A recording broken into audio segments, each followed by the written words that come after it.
Hi students, happy Friday. It's Mrs. Girot, your digital photography teacher, and I've had some questions coming in and I just wanted to give you some clarification before we head out for the weekend.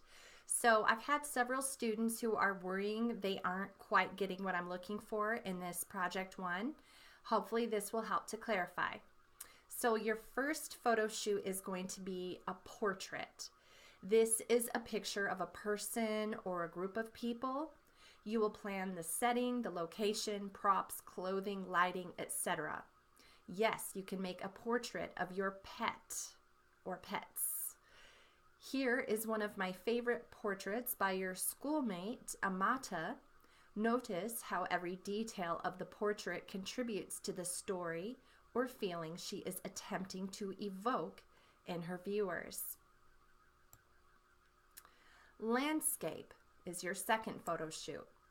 This is typically a natural setting, but the most important thing is that there is a large depth of field, meaning we are looking far off into the distance. The details in the foreground, midground, and background are sharp. Here's a great landscape by Boston. Although the subject matter is not all natural, there is incredible depth of field, which was achieved by getting to higher ground. Now let me compare that to this photo. Although this is a photo in nature, it is not what I would consider to be a landscape because there's no depth of field.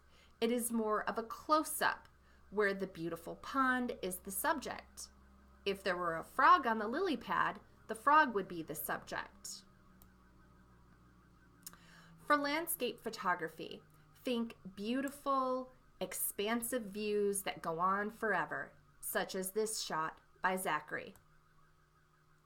Number 3, street photography.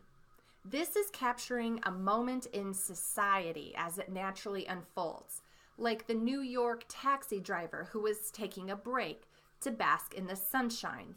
This photograph by Jay Mizell we saw in class. You want to capture people just doing and behaving the way they naturally behave. Now, some of you live in the country, so this is a great time to take your camera with you while your family ventures into town for supplies. Spend a little time observing the behavior of people. Get captivated by something someone is doing, and capture the fleeting moment before it's too late. Here is one of my favorite street photography shots captured by Brianna. What is fantastic about this shot?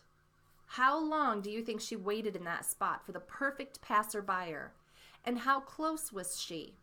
He's unaware that she's taking this picture, and he's immersed in the signage. What an awesome capture. Notice how important the setting, the architecture, the color, and meaning are to the impact a photo gives.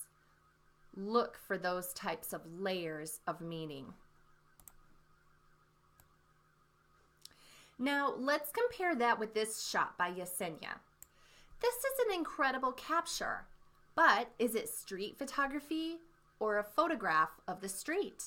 There is a difference. Street photography is all about capturing human behavior while folks are out and about in the streets of society. Here is a great example of a street photograph of street photography in the country by Christine. Is this how people behave naturally in the country? Yes. Is he posing? No. She's following him around and capturing this candid moment and sharing it with us city slickers. What a treat. Here are some other fun examples of students doing street photography. This is by Alyssa.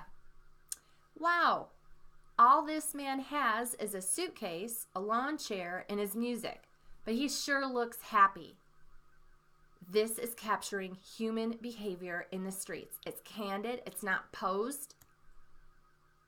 Number 2, Erica.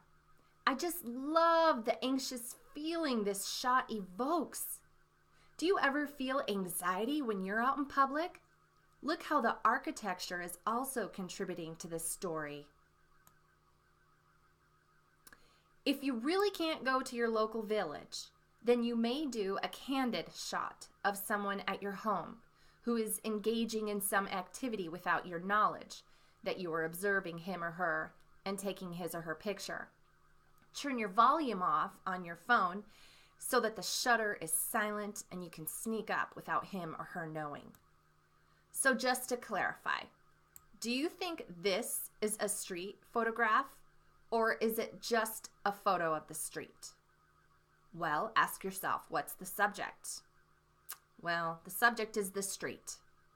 So this is not street photography because you don't have a human subject of whom you're hiding out and studying and capturing his or her behavior. One more try. Is this street photography or a picture of the street? What's the subject? Some dude who's trapped in traffic with his gas can. What's going on? Wow, what causes this type of human behavior? This gets me thinking. I would accept this as street photography. He has no idea someone is taking his picture, and he's acting normal for this particular situation in society that he finds himself in.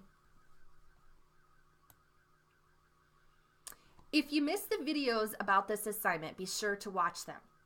Remember, just have your 3 best shots from each shoot selected and uploaded to your computer for class on Tuesday next week, where we'll edit them together. So the most important video is probably this January 30th recording. Why? Because this is when we talked about Project 1 in detail. And the Project 1 directions are right here. You have to log into your online classroom before that link will work. And here is a video, What Makes Great Street Photography, Welcome to Street Photography, and a video about Awesome J. Mizell.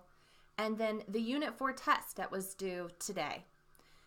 This Unit 4 test is all about the subject and the details and the context of a photograph.